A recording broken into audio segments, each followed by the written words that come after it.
Hello दोस्तों, आप सभी का स्वागत है मेरे YouTube channel Bolly Bio and Fact में। बॉलीवुड में कई सितारे आते हैं और चले जाते हैं। कुछ फिल्मी पर्दे पर चमक जाते हैं और उनका स्टारडम और कामयाबी सर चढ़ कर बोलती हैं, तो कुछ गुमनामी के अंधेरों में गुम हो जाते हैं। कुछ का तो अंजाम अत्यंत दर्दनाक मोड़ पर जाकर खत्म हो जाती है, जिसकी कल्पना भी नहीं की जा सकती। आज हम ऐसी ही एक अदाकारा की बात करने जा रहे हैं जो बॉलीवुड में आते ही बुलंदी पर पहुंच गई, लेकिन फिर उनकी ज़िंदगी की उतार चढ़ाव एवं उनकी आखिरी जर्नी फिल्म प्रेमियों को झकझोर के रख दिया। 60-70 के दशक में जिस अभिनेत्री के जलवे सर चढ़कर बोलने लगी थी, फिल्म मेकर जिनके चक्कर लगाते रहते थे, आखिर उसके साथ ऐसा क्या हुआ कि उन्हें शराब की लत लग गई। फिर कैसे अपने गुजारे के लिए जिस्म फरोशी तक करनी पड़ी और इस दुनिया से चली गई तो चार कंधे तक नसीब नहीं हुआ। सब कुछ बताएंगे, वीडियो में बने रहिए। और अगर अभी तक चैनल को सब्सक्राइब नहीं किया है तो सब्सक्राइब कर लें, साथ ही बेल आइकन को दबाना ना भूलें ताकि ऐसी रोचक जानकारियां आपको मिलती रहें। आज हम बात कर रहे हैं 60-70 के दशक की मशहूर अभिनेत्री विम्मी जी का। विम्मी जी का जन्म 1943 में जालंधर में एक पंजाबी परिवार में हुआ। विम्मी जी बचपन से ही बहुत खूबसूरत एवं आकर्षक थी। उनकी शादी कम उम्र में ही कलकत्ता के एक मारवाड़ी व्यवसायी शिव अग्रवाल से परिवार के मर्जी के खिलाफ हुई थी।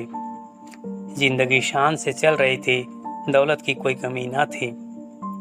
इसी दौरान कलकत्ता में एक होटल में विम्मी जी की मुलाकात मशहूर संगीतकार रवि जी से हुई। बातों बातों में रवि जी ने विम्मी को मुंबई आने का न्योता दिया। रवि जी को पता थी कि विम्मी शादीशुदा हैं एवं 2 बच्चे की मां भी हैं। फिर भी उसकी खूबसूरती को देखकर रवि जी उन्हें फिल्मों में काम करने का सुझाव दिया। विम्मी जी को भी बात जम गई और मुंबई आने का इरादा कर लिया। कुछ दिन बाद अपने पति के साथ वो मुंबई आ गई। उसी समय वी.आर. चोपड़ा सुनील दत्त को लेकर फिल्म हमराज बनाने की सोच रहे थे। उन्हें एक नए चेहरे की तलाश थी। रवि जी ने विम्मी को वी.आर. चोपड़ा से मिलवाया। वी.आर. चोपड़ा ने एक ही नज़र में विम्मी जी को कास्ट कर लिया। हमराज में विम्मी को सुनील दत्त के साथ लीड रोल में लिया गया। इस फिल्म में सुनील दत्त और विम्मी के अलावे राजकुमार, मुमताज, बलराज साहनी जैसे दिग्गज कलाकार भी थे। हमराज फिल्म ब्लॉकबस्टर साबित हुई। इस फिल्म की सफलता के बाद विम्मी रातों रात बुलंदी पर पहुंच गईं। इसके बाद फिल्म मेकर विम्मी के साथ फिल्म करने के लिए उनके घर के चक्कर काटने लगे। फिल्म हमराज के बाद हर तरफ केवल विम्मी के चर्चे होने लगे। आलम तो ये था कि विम्मी हर मैगजीन के कवर पेज पर छा गईं। उस जमाने में फिल्म मैगजीन के कवर पेज पर आने का इशारा यही था कि वो एक स्टार बन गई हैं, जिसे रातों रात स्टाइल आइकॉन समझा जाने लगा। लेकिन किस्मत को तो कुछ और ही मंजूर थी। फिल्म हमराज के बाद वो कई सारी फिल्में की, लेकिन वो सफलता नहीं मिली जो हमराज में मिली थी। गैर फिल्मी बैकग्राउंड में होने की वजह से और साथ में अभिनय की क्षमता की कमी से उनकी चमक धीरे धीरे कम होने लगी, क्योंकि उन्होंने कभी प्रोफेशनली एक्टिंग नहीं की थी, ना ही कोई एक्टिंग स्कूल में एक्टिंग सीखी थी। फिर भी उन्होंने हमराज के बाद अशोक कुमार एवं निरूपा रॉय के साथ आबरू में काम की। उसके बाद 1969 में आई.एस. जौहर के साथ नानक नाम जहाज है एवं शशि कपूर के साथ पतंगा और वचन जैसी फिल्मों में भी काम किया। हालांकि इस दौरान भी उन्होंने कई सारी फिल्में की।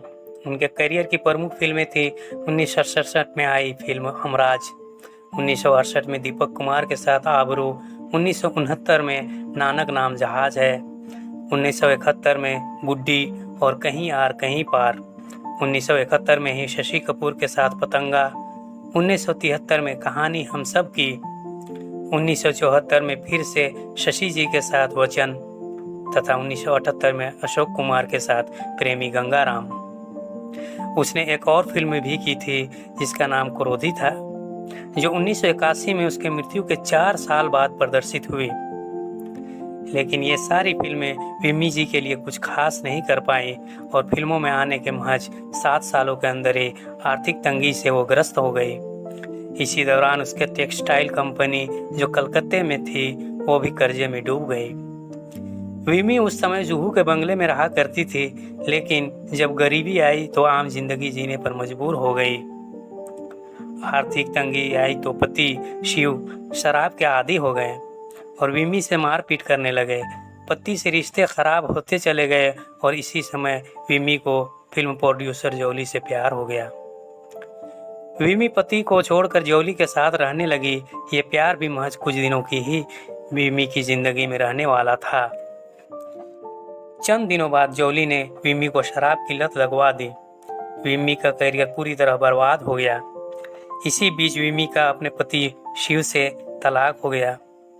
खबरों की माने तो जोली विमी को काम दिलाने के नाम पर दूसरे प्रोड्यूसर्स के साथ सोने पर मजबूर करता था।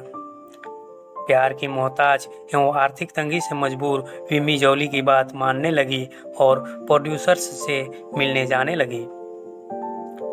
विमी के करीबी दोस्त कृष्णा ने भी इस बात की पुष्टि की थी कि वो प्रोड्यूसर्स के साथ अलग अलग होटलों में जाने लगी थी और प्रोस्टिट्यूशन का हिस्सा बन गई थी।